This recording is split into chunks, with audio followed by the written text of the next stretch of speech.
I was wondering if you could maybe talk about, the past 10 years of your experiences, and I'll just quickly share mine. I mean, after those 3 ceremonies for me in 2012, and I had the first one, which again was really out of my comfort zone, but I got a few lessons about, I was dating a woman at the time, and she had a daughter, and I was seeing them, but I made a decision then to like move into them and start a family and bring them into my life, and I forced myself to do 2 more ceremonies that year because I knew it was uncomfortable, but I knew I had to go in and just force myself to come to terms with some more things, and your parents' divorce and a lot of that stuff. And so I did that year, and then I played around with some psilocybin.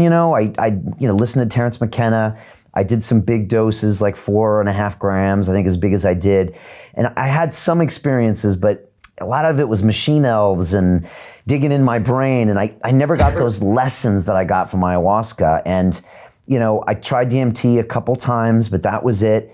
And then I stopped. And it wasn't until 2 years ago that I went down to Soltara, and we were going to make a movie, and I went down with Dennis McKenna. And so, of course, when I'm making a movie or doing a show, then I'll go do it, right? So whatever it takes.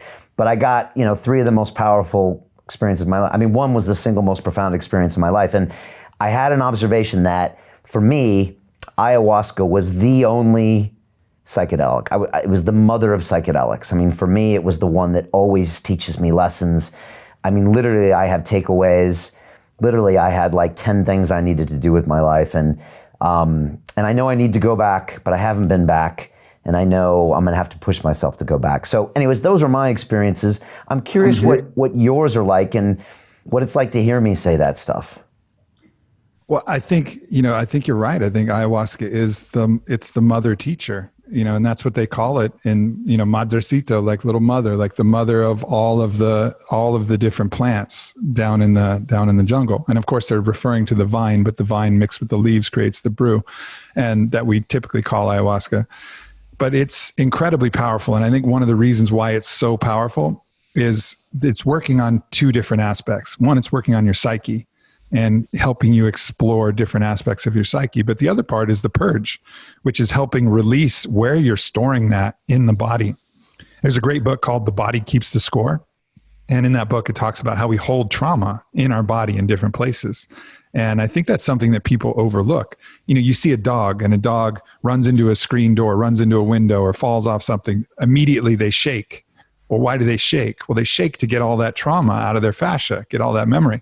Well, some gnarly shit happens to us. We don't shake it out. We don't ecstatic dance. We don't scream it out and go run around. Maybe we'll hit the gym and work out, and that's probably a healthy adaptation to that. But we're storing so much of this. Most of us will just cry and like huddle up in our own room and not do the natural thing, which is to get this out of our body. Do some intense breath work or some way that we can somatically release it. But ayahuasca is doing that for us. It's squeezing all our organs and pushing them all out, either up or down, one way or another, or usually both. It's going to come out of your body as you're working the stuff out in your psyche. And there's no other plants that really do it, with that kind of double action precision other than ayahuasca. And of course, the DMT as a psychedelic is pretty incredible. It's in a league of its own. It's really unique what it gives you access to. It feels like it goes beyond your own psyche and opens you up to something that's beyond your normal purview, like another whole dimensional access. And other psychedelics can do that, of course, and you can have that in the normal waking state as well. It's not the only thing that can get you to the access of something that seems outside of what you can normally access. But ayahuasca does that regularly. And so some of the experiences that you have from that are really second to none. And that's not to downplay the other experiences from the other plants. They all have their own incredible value. It's like, you have your favorite of the Avengers, but you appreciate all of them, like even Hawkeye, like he's still got his skills and he's still dope, so.